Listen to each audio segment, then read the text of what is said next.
il est 8h moins 20, c'est donc l'heure de la pépite. Accueillons Julien Mielcarrec. Bonjour Julien. à tous. Comment on fait pour lancer des fusées en économisant un peu d'énergie?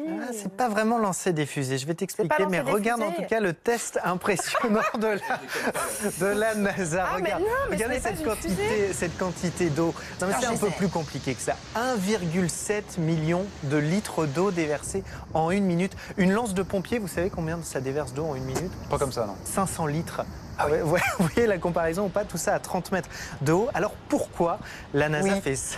Pourquoi? Je te vois très Dubitatif. voilà. Eh bien parce que c'est un moment critique, le lancement d'une fusée. Il faut refroidir l'énergie au moment du lancement d'une fusée pour éviter que ça brûle. Eh bien pourquoi la NASA a besoin de davantage d'eau? À cause de cette fusée. Regardez cette image, c'est une image de synthèse parce que cette fusée, elle n'existe pas encore. Elle va bénéficier du plus gros lanceur jamais construit. On a néanmoins quelques images des premiers tests de ce lanceur.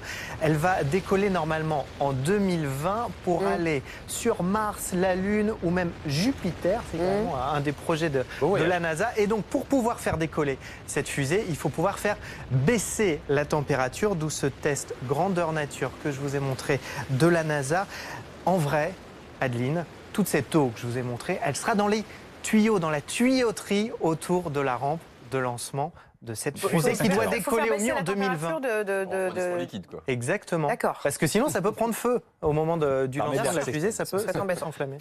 Merci. 2020 On apprend pour toujours le des tas de test choses grandeur avec nature. Julien Mielcarec. Merci, à demain pour la prochaine pépite.